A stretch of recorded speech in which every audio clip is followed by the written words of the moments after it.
Hello viewers. In today's video, I'm going to talk about the quantum free electron theory. In this video, we are going to derive the expression for density of states, and later we'll proceed to the excited states of electron, which are described by the Fermi-Dirac distribution function, and also we'll arrive at the expression of electrical conductivity in quantum free electron theory. So these are the things which we are going to do now. First of all, we'll try to derive the density of states, and let me explain what are the things involved in the quantum free electron theory.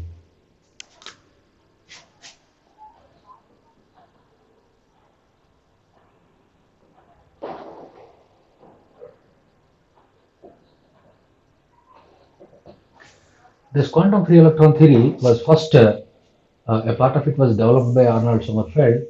So the Sommerfeld model of metals. In this Sommerfeld model of metals, what we are going to do is we'll consider a hypothetical solid. Of course, it's a metal in this case. It's not applicable to insulators and semiconductors. So first we start with a metallic element in the form of a cube or in the form of a box. So what Arnold Sommerfeld assumed is, if you consider a box, inside this box, let us say it's a cube, assume that it's a cube of edge L. It need not be cube always, but for the sake of simplicity, I'm taking a cube of edge L. Inside this box, the electrons are just revolving randomly. Well, one may ask how you get these electrons.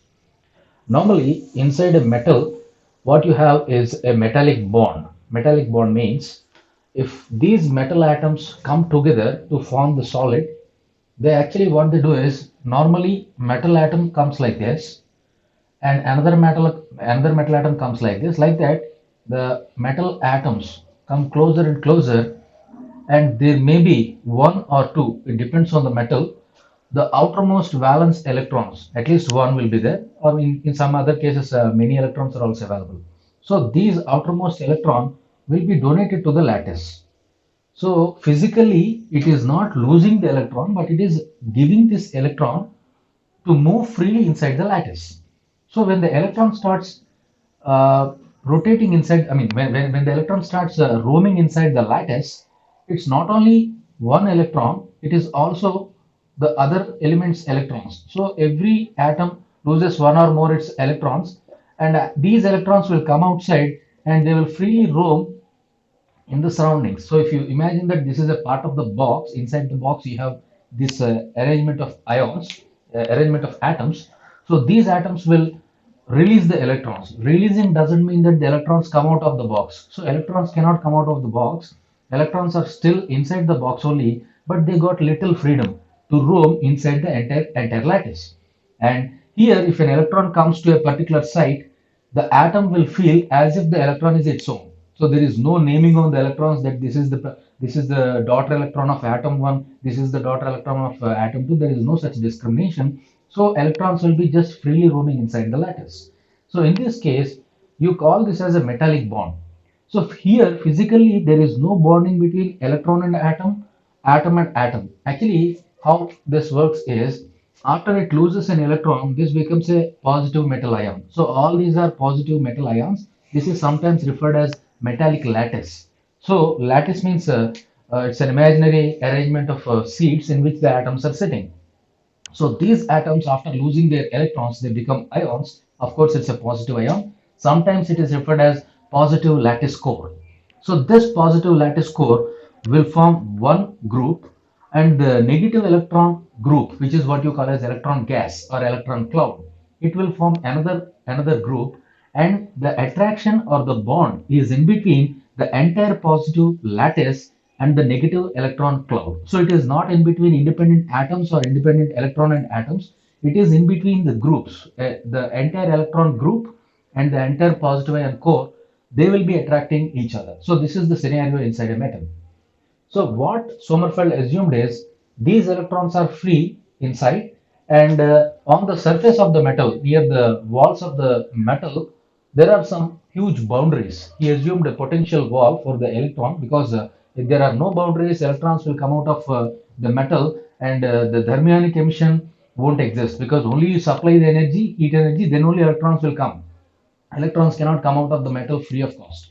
Either you shine with suitable light or you heat the sample. So without supplying external energy, as the electrons are not coming outside, it means there is some kind of barrier on the surface of the metal. Inside the metal, deep inside the metal, all these electrons are free to roam, and that's what Arnold Sommerfeld assumed. So this is the scenario. Of course, it is the same thing in classical free electron theory also, but there is a modification. In classical free electron theory, the energies of electron are calculated according to thermal energy, E equal to 3 by 2 kBT. Of course, you are not taught that particular course. The classical free electron theory is not there in our syllabus. So we are directly taking the quantum free electron theory. That's why you may not observe the difference. But the only difference in quantum mechanics, quantum free electron theory is the energy of the electron is not considered classically, but it is considered as per the quantum mechanics. Apart from that, remaining assumptions are same. Let me list out the assumptions here. So assumptions made by Arnold Sommerfeld is, first thing, electrons are freely roaming inside the metal. So they don't have any restriction, they can move anywhere. And another assumption is, on the surface of metal,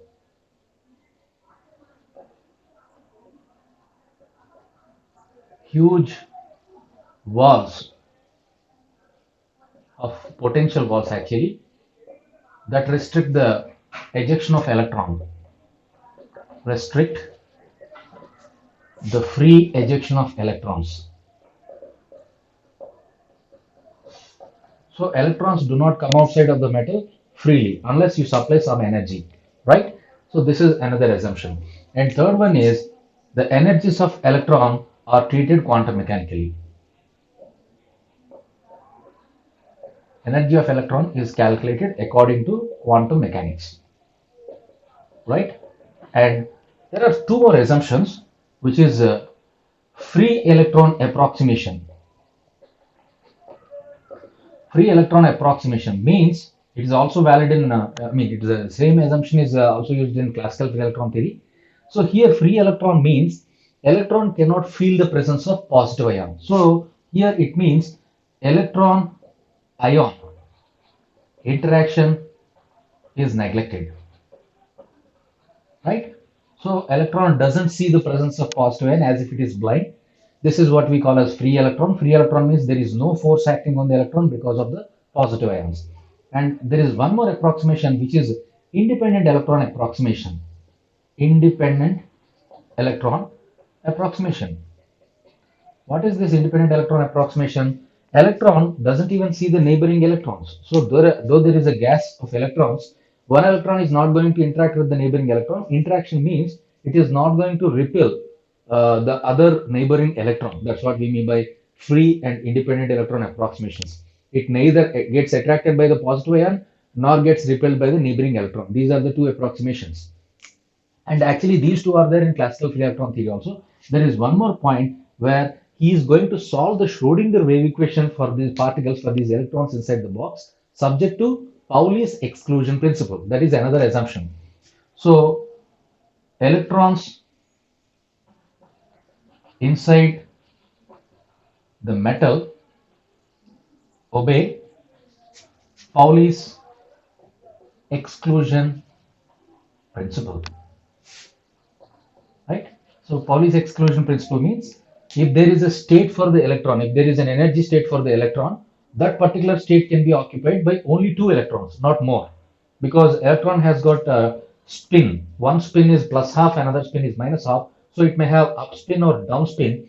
So depending on the spin, as one seed can have two different electrons, one with up spin and another with down spin. That's what Pauli's exclusion principle says. So we are going to solve this problem of electron inside a metal subject to Pauli's exclusion principle. These assumptions are already made earlier.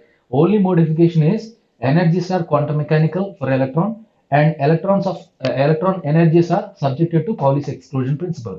Only with these two assumptions we are going to proceed further, right? You can pause the video and copy them, and we'll make a move to the next part, which is the ground state of electron wave. Okay. So here the electron's ground state wave function. First we are going to define electron Ground state. What do you mean by ground state? So the ground state is that particular state where there is no energy supplied from outside. The entire system is in the coolest form. That is, if you take the sample or the metal, if you imagine the metal at T equal to 0 Kelvin, this is what you call as ground state. And at this state, no electric and magnetic fields are applied. No electric magnetic fields are applied from outside. So under these conditions, we call it as ground state, and we are going to calculate the ground state electron wave function. For that, we imagine the electron as a part of the one-dimensional potential box, as we call the cube. Now in one dimension, I am trying to solve the problem. So metal in one dimension. So I am taking the one-dimensional case and I am going to extend it to the remaining three dimensions. So here the metal is a box of one dimension whose dimension is L, because we mentioned earlier that it's a cube of edge L. So I'm taking x equal to 0 to x equal to L as the dimensions of the metal box. So inside this metal box, there are several electrons which are roaming inside. So many electrons are there, Avogadro number of electrons. As we said, they are non-interacting, they are not caring of the others. So if you can solve for one particular electron, the same thing is applicable for the rest also. So we are going to solve the Schrodinger wave equation for an electron inside a metal box, and if we can solve this, we can apply it to the rest of the things also. But this exercise has already been done in the quantum mechanics chapter in the previous one, and if you could remember, the wave function psi of x for electron or particle, actually this was particle, now in this case I am calling it as electron. This was a sine kx plus b cos kx. This was the function which you have derived in the quantum mechanics class. As these are the wave functions obtained by considering a metallic box like this, we are going to have some modifications. Let me tell you what are the modifications. This Schrodinger wave equation has to be solved for free particle, and we are expecting some kind of traveling wave like solutions. We are not expecting a standing wave. Let me tell you what are these things. This function can also be written in another form, some a dash e power ikx plus some b dash e power minus ikx. So these a dash and b dash are different constants. Of course, you know that sine kx can be written as some actually e power ikx minus e power minus ikx by 2i, and similarly cos kx can also be written like e power ikx plus e power minus ikx divided by 2. So by using these two, one can arrive at some constant times e power ikx plus some constant times e power minus ikx by just substituting for sine and cos. So these two are equally identical solutions. You may ask, why are you writing it in that particular form? The reason is, I want to understand the solution physically. What does it mean? You forget about this. This is just a derivation sake. If you look at this function, this e power ikx is actually representing a traveling wave or a plane wave, which is propagating along positive x direction. So if you have this as a wave, I'm not saying it's a matter wave, it's some kind of wave. If you have a wave like this part is going to represent an oscillatory part like this, which is traveling along the positive x direction. And this wave is actually representing another wave which is propagating along the negative x direction. So there are two waves, one traveling in one direction, another traveling in another direction. Now assume that this is the sum. Sum means one wave is traveling this way, another wave is traveling that way. So it's something like two trains heading towards each other. It's a head-on collision. So when these two waves make a head-on collision, they are going to form some standing wave. You know, standing waves are the waves which are traveling with the same amplitude in opposite directions. So this type of solution actually explains that electron is having some kind of standing wave. It is not a traveling wave, it is a standing wave. You may ask, what is wrong if it has a standing wave? Remember, matter wave, this psi is the matter wave, which is describing the state of the electron inside. If this psi of x is a standing wave instead of a traveling wave, What happens there is it's going to pile up. It's going to create a lump inside the box. What I mean is, inside this region x equal to 0 to x equal to L, if it is a standing wave, then it is going to pile up. It is going to form some kind of antinode and node. It's going to have a pile up. Now, what happens there is, if psi is having a maxima in a particular location, definitely the probability of finding of electron is also maxima in that region. After all, psi and psi star, I mean psi, if you take psi square, that is mod psi square, if you take the modulus of psi square, it is going to describe the probability density. Probability density means probability per unit volume. If psi has a maxima at particular location, obviously psi square will be maximum. It means inside this unbiased box, there are some regions for the electron where it prefers more, and there are some regions for the electron where its presence is zero, absence. So this box is something like a biased one, but it is not so. Let me explain why it is so. Because if you talk about this metals are excellent electrical conductors. Excellent electrical conductors means electrons are freely roaming inside entirely. There are no forbidden regions. There are no regions which the electron prefers more. Every region is equally probable. But if you take this kind of solution, it says that electron has certain preferred positions, and it says that certain positions for electron are forbidden. Electron doesn't prefer that. So this fails because metal is free for path of electrons. So we cannot proceed in this way. So it needs to be modified. How can we modify this? Well, Arnold Sommerfeld thought that we should take a traveling wave solution rather than a standing wave solution. Standing wave, traveling wave means if you take both waves, it is going to be a standing wave. And if you take any one of them, it is going to be just a traveling wave. There is no superposing opposite wave. So either you can take this or this, only one of them, or you can equally take either this solution or this solution. Anyone is equally applicable. Why I wrote like this is because I cannot say that sin x is traveling along positive x, cos x is traveling along negative x. I chose this particular method because I can arrive at this because if I substitute for sine and cos like this, I can write the entire e power ikx term with some constant, entire e power minus ikx term with some other constant.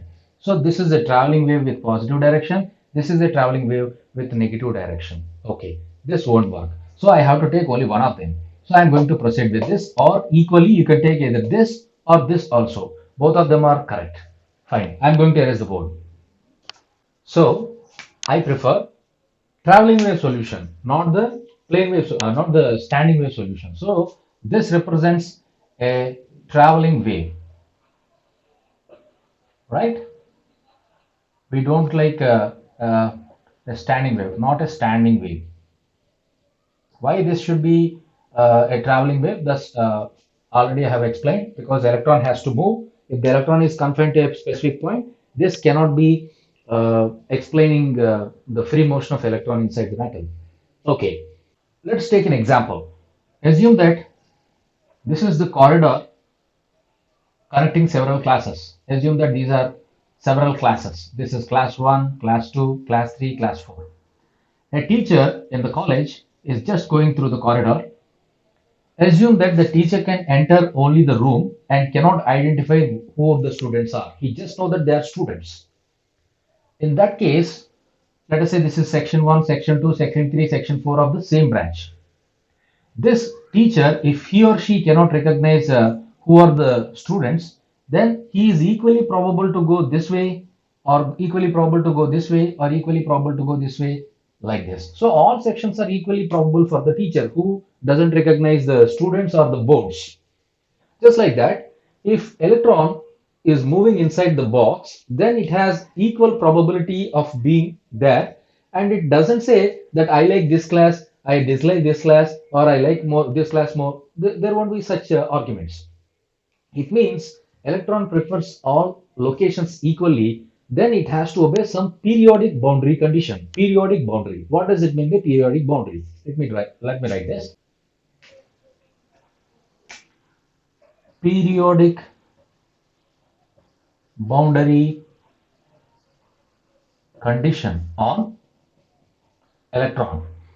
Von Neumann Max Born's periodic boundary condition, it is sometimes called, which says that psi of x plus L is equal to psi of x. This is the periodicity in wave function, more precisely. Periodic wave function. Why we say periodic wave function? Let us suppose that this metal box is made in the form of a circle. Assume that this box is not a box, and suppose that you have connected several boxes like this, like this, like this to form a loop actually. You know, metals conduct electricity excellently. So if you restrict the electron to a particular box, then what happens is electron stays here and stays here. Whenever it encounters, it will reflect back. But unfortunately, this is not happening. If you connect two identical boxes, let us say x equal to 0 and x equal to L, and once again x equal to 2L. So here I have boxes 2L, 3L, like that identical boxes are there. So if electron is just connected like this, it will travel through this whenever it is subjected to external electric field. It won't get reflected back. It means no matter whether it sees this position or it sees this position, both positions are identical. Not only that, this position, and all the periodic positions are identical for the electron. It doesn't say that I don't want to stay here, I want only inside the first box. It doesn't say. So if electron is not preferring any specific box as it is a conductor, and then it has to satisfy this periodic boundary condition. Strictly speaking, it need not be just L, it can be any integral multiple of L. It can be 1L, 2L, 3L, or any L. And not only that, it need not be just plus L, it can even be minus L also on the other side. Plus or minus NL, you may say. That is what you call as von Neumann max Born's periodic boundary condition. So by applying this condition, we are going to do something. I am erasing the board. Please pause it. Now we are going to solve this sine kx subject to this periodic boundary condition. So what I'll do is, as psi of x plus L is equal to psi of x, I will write psi of x plus L. In this case, it is going to be a sine k x plus L, and it should be equal to psi of x, which means I can write a sine kx plus L is equal to a sine kx. These two must be the same because it has to satisfy this condition. So we just took the solution for Schrodinger wave equation. Now we have tried to apply the boundary condition which is specific to the metal. Okay, so if we do this, let me proceed further. I can also write it in another way. I can write this as a sine. In place of kx, I will write x plus 2 pi.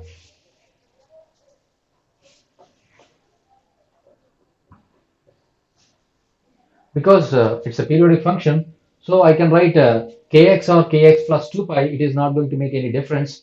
So what I can do is I can just compare a sine kx plus kl, just I am expanding this term, equal to a sine kx plus, strictly speaking, 2n pi. You can write any n because after all it's a periodic function where n takes values 1, 2, 3, etc. 0 intentionally I am not writing, there is a reason for that. So if you compare both of them, both the terms, so comparing gives KL is identical to 2n pi, or you can write K as 2 pi by L times some integer. So once again, the K, the momentum of the electron, actually K is the wave vector, and you know P is equal to h cross K. P is the momentum of the electron, and it is nothing but h cross k. So as h cross is a constant which is h by 2 pi, indirectly P is representing the same k. So k is representing the P. So clearly k of this particular electron inside the metal is quantized. So k is quantized, so it cannot take any desired value. It takes only certain discrete values. K equal to 1 into 2 pi by L, K into 2 into 2 pi by L, K equal to 3 into 2 pi by L, like that. So K can take values with n running from 1, 2, 3, etc. Of course, I can write even plus or minus because it's a periodic function. Sine is a periodic function. No matter whether you write plus 2 pi or minus 2 pi, it is going to give you the same thing. So I can retain this term like this. So K equal to plus or minus 2 pi by L times n. Energy, I mean momentum is quantized. Well, you may understand this plus or minus also in one way. This plus represents the electron traveling in positive direction with positive velocity. Minus represents the same electron traveling in the negative direction with velocity equal to same. Of course, it is negative velocity, right? So this K is now quantized. Now what I can do is I can go for the total energy of the system. Therefore, I'll add a subscript. So for one dimensional case, my k, I'm going to call it as kx is equal to plus or minus 2 pi by L into nx. I'm going to use the subscript nx like this. So for one dimension, it is the value. Now what happens if I extend this to the remaining two dimensions also? Assume that you are now having a three-dimensional box, unlike the one-dimensional. So in three-dimensional box case, what are going to be the other? Well, if you take a three-dimensional cube, a 3D cube of edge L, right? It is only for mathematical simplicity. You can even take a rectangular parallelepiped with the sides A, B, and C, or L1, L2, L3. It's equally probable. It's equally working. But for simplicity, I took like this. So you can extend the problem in three dimensions as ky is once again 2 pi by L times ny. Of course, the same n in y direction, I am denoting it with ny. And similarly, along z direction, I can write the kz as plus or minus the same 2 pi by L into nz, with all n's taking values 1, 2, 3, etc., integer values, with all not simultaneously being 0. What I mean is, if nx goes to 0, ny, nz, all the three set if you take, at least one of them is non-zero. If two of them, let's say nx and ny both gone to 0, at least nz will be non-zero. And similarly, if you take any other pair, two of them may go to 0 simultaneously, but all the three cannot go to 0. Why? Because if that happens, wave function vanishes because k will be 0, which is practically not possible because particle exists there, right? So I'm going to erase this portion. Please copy it. So I have now kx, ky, kz terms. Let me rewrite once again after erasing the board. So finally, my electron wave function psi x, y, z in ground state. So I have not applied anything. So in ground state, the electron wave function is going to be something like a sine kx x into something b sine ky y into c sine kz z. Please try to understand. Here, what I did is, this was the x wave function. We had sine kx. And similarly, along y direction, we have some b. I did not take a because it can be some other constant. I am intentionally taking other constant b. And similarly, intentionally, I am taking other constant c here for z direction. As we know, kx, ky, kz already. So, the final k's are already known to us, with kx is equal to 2 pi by L times nx, and ky is equal to 2 pi by L times ny, and kz is equal to 2 pi by L times nz. So these are the details of the ground state wave function. So this is the ground state electron wave function. Please remember, subject to the k values. Now if I ask you what is the energy? Well, energy, total energy E of this electron, I am calling this as E. It comes from each state. So it is coming from the x direction wave function. It is coming from the y direction wave function. It is coming from the z direction wave function. So you can say Ex, Ey, Ez. Of course, energy is not a vector, but because of the motion along x direction, it got some energy. Along y direction, it got another energy. Along z direction, it got another energy. So you have to combine all of them. Well, you know that E is after all h cross square k square by 2m. This we know. The total energy is after all given by this. So if you want to write this, your Ex is going to be h cross square by 2m into kx square, and similarly Ey is going to be h cross square by 2m times ky square, and same thing Ez is equal to h cross square by 2m times kz square. Here all m's are mass of electron.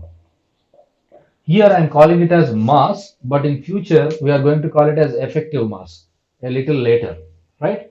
So this is the total description of Sommerfeld model of metals, or the beginning of quantum free electron theory. Here we have dealt with the ground state electron wave function. So we have given the total energy we have given the wave function how it will be and what are the conditions on the momentum of the electron, right? So please keep this in mind. This is the description of the quantum free electron theory, especially the Arnold-Sommerfeld model.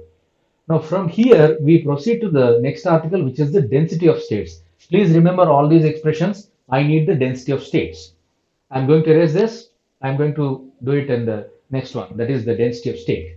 So we know that E total of the electron inside a metallic box with edge L, cubic metallic box with edge L, is after all h cross square kx square by 2m plus h cross square ky square by 2m plus h cross square kz square by 2m. This was what we have derived in the Arnold-Sommerfeld's model of metals or quantum free electron theory.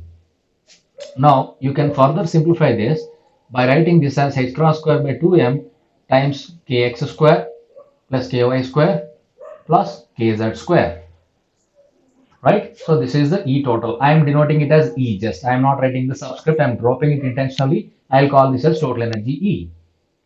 Of course, we have to remember the condition that all k's are actually 2 pi by L times some n. This is the formula.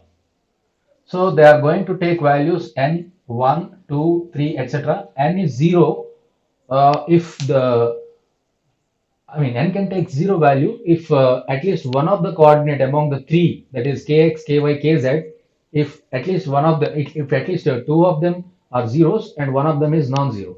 If one of them is non-zero, you can take this k value as n equal to 0 also, right?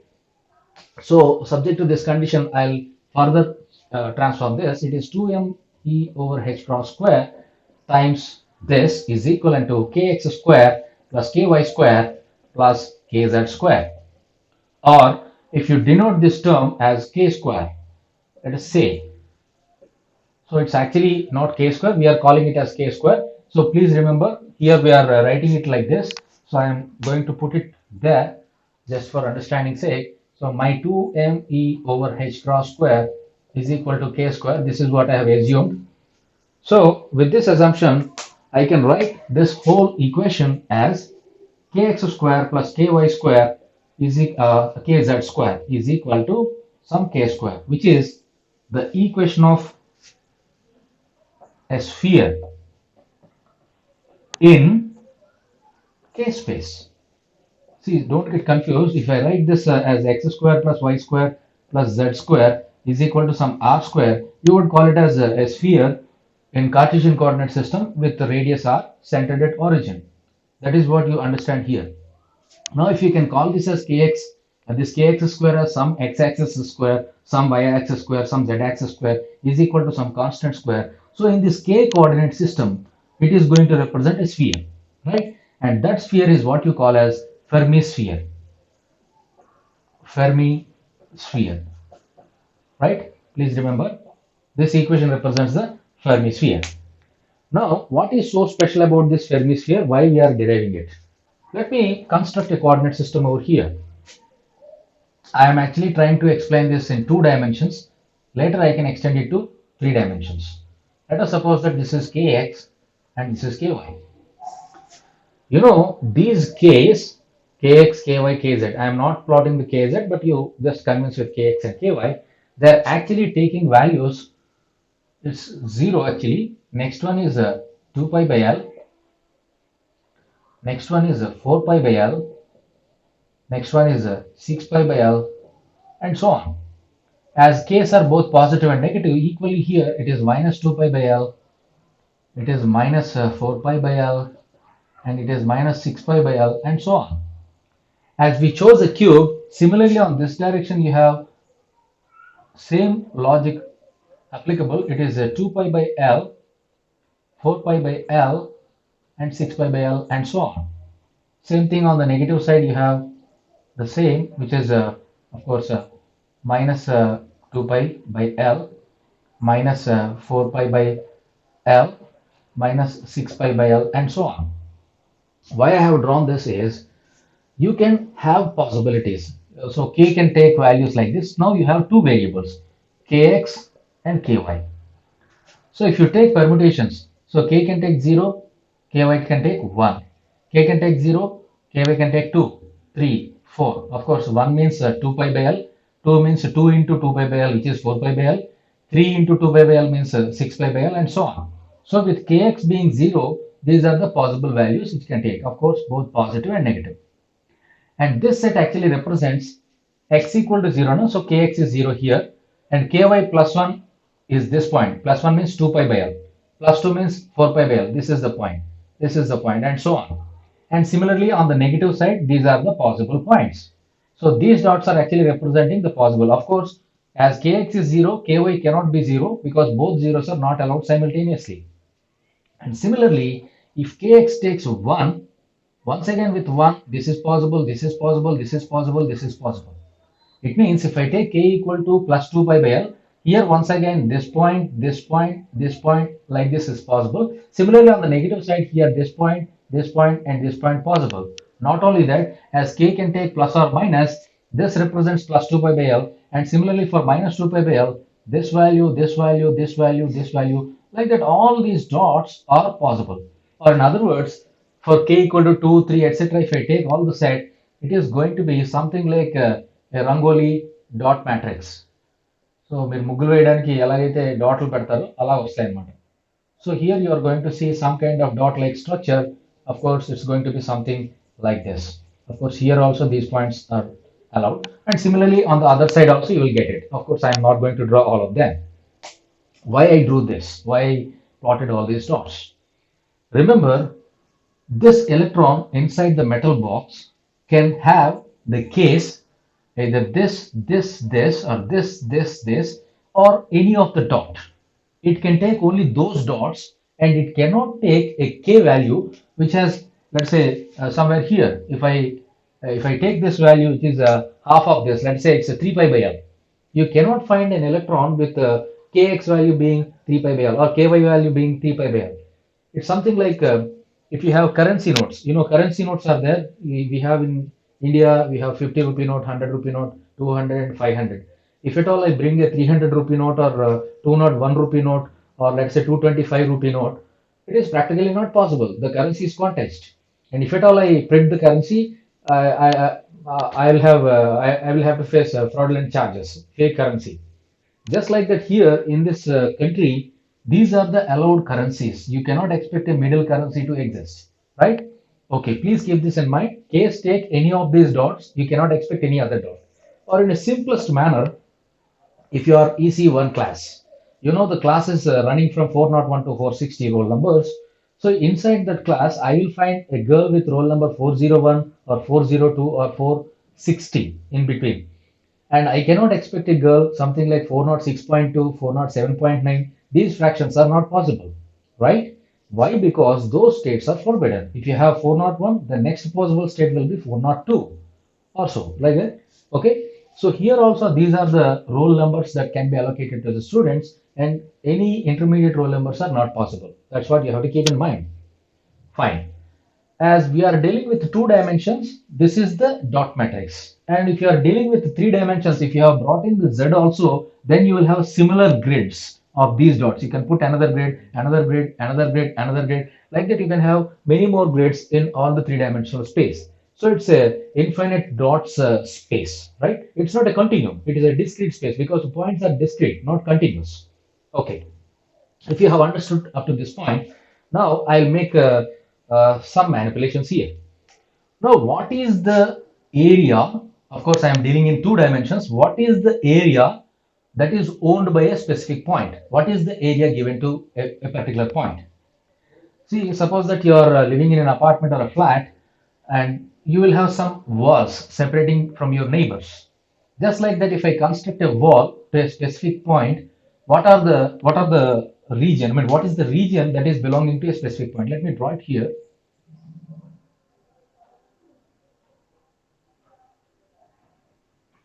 Please try to understand this point.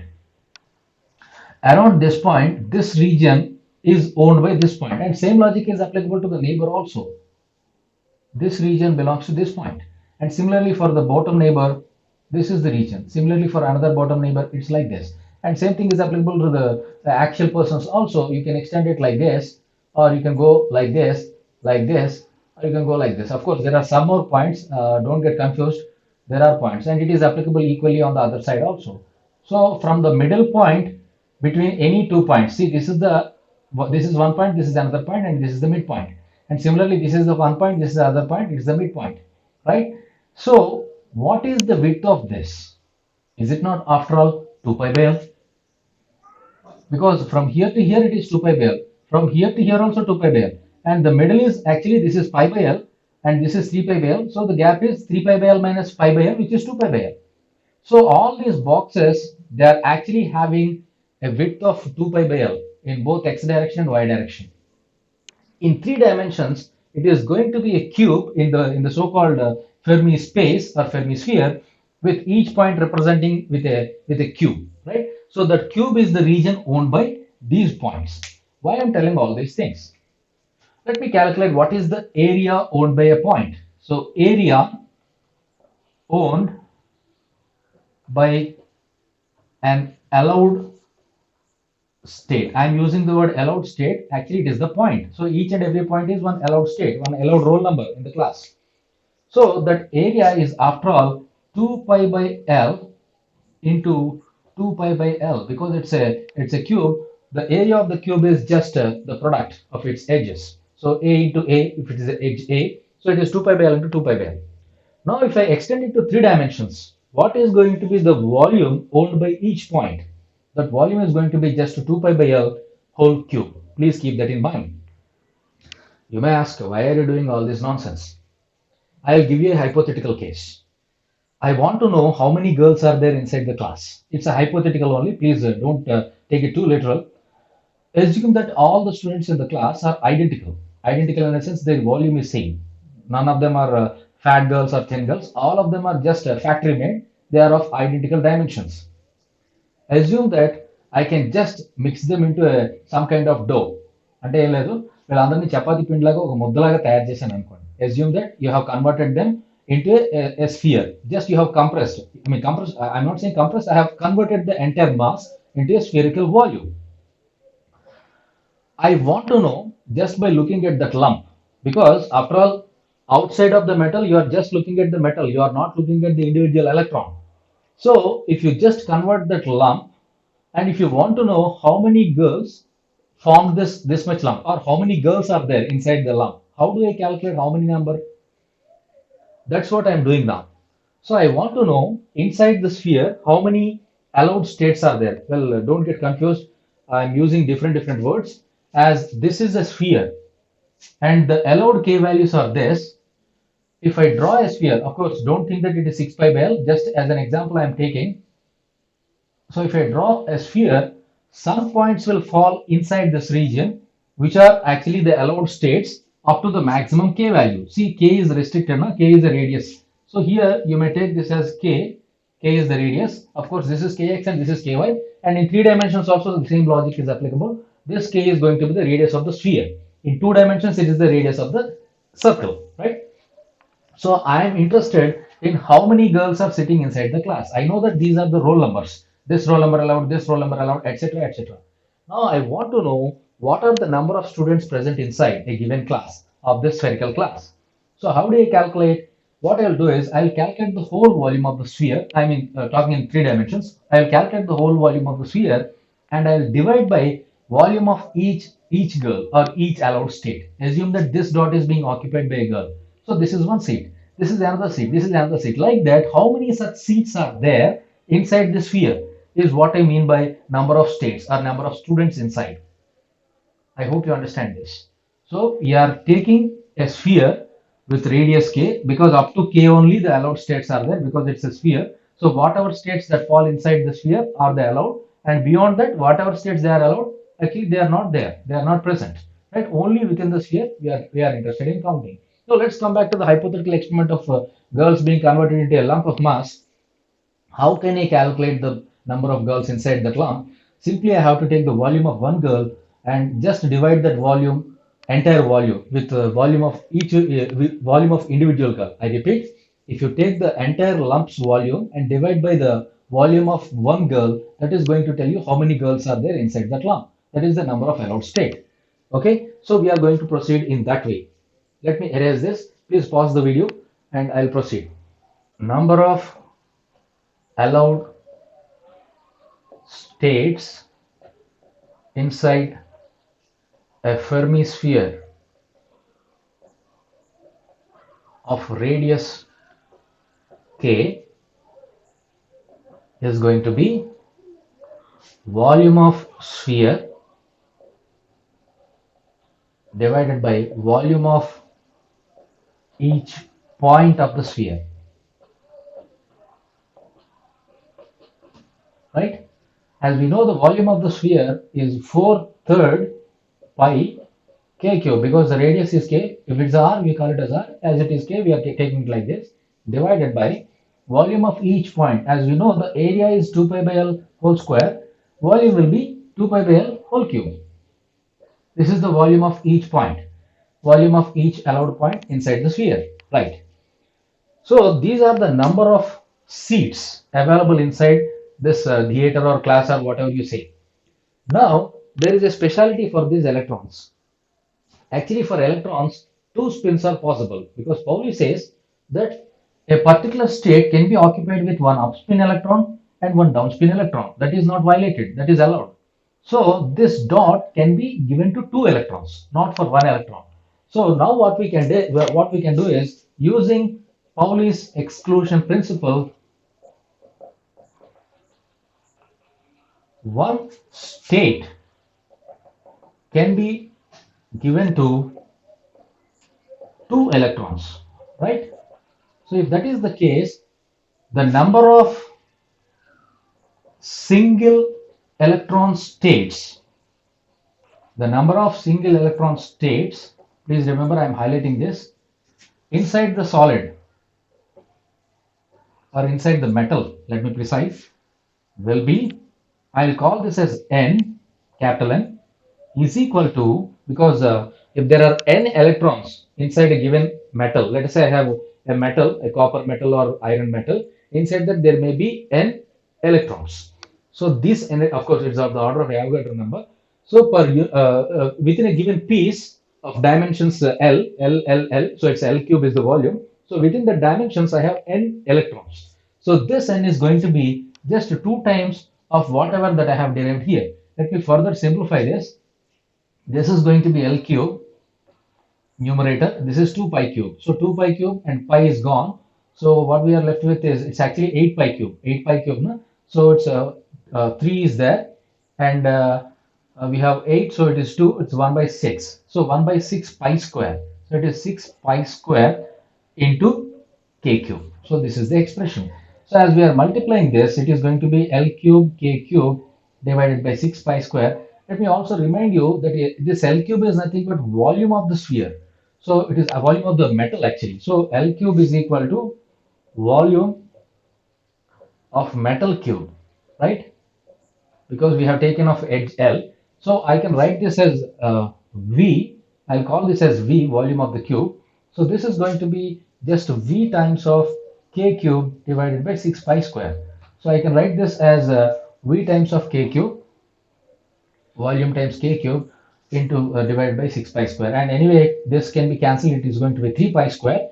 And finally, I'll write this as N over V, which is what I call as small n, is equal to N over V equal to, I'll take this N, so it becomes 1 by 3 pi square. So it is k cube divided by 3 pi square. Please remember this expression.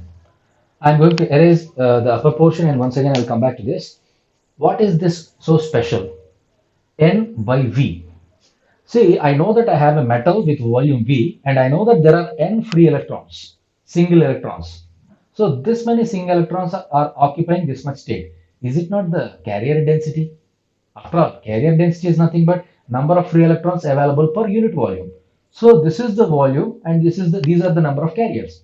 So carriers divided by volume is nothing but carrier density. So this N by V, I'm going to call with a small n, which is the carrier density. You might have recollected the formula J equal to NeVd. The current density J inside a metal is NeVd.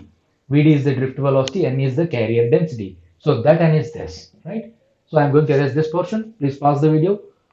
N is equal to N by V which is equal to carrier density, that is the number of carriers, free charges per unit volume, which is given by k cube by 3 pi square. But unfortunately, this k is quite a difficult quantity which is not experimentally measurable. You cannot see what is the k value. Well, I have this in hand. I already said I will be using it later. So I will take this k square, and of course I can write this as uh, square root of 2me, which is equal to k. I can write this as root 2me over h cross square power 3 divided by 3 pi square. After all, this is power 1 by 2. This is power 3 by 2, whole power 3 by 2. So what I can do is my n is going to be 2m by h cross square whole power 3 by 2 into, this is a root e, of course it's going to be e power 3 by 2 divided by 3 pi square. I'll retain this term. So these are going to be the number of electrons per unit volume inside a given solid. Of course, if you take E is equal to EF. Of course, we'll come to this as a Fermi energy later, which is the topmost energy level inside a given metal, which I'll derive it later. So if E equal to EF, then the total number of electrons can be obtained using this expression. So the number of electrons per unit volume inside a given metal can be estimated using this. So in that case, you just put E equal to EF. That's all.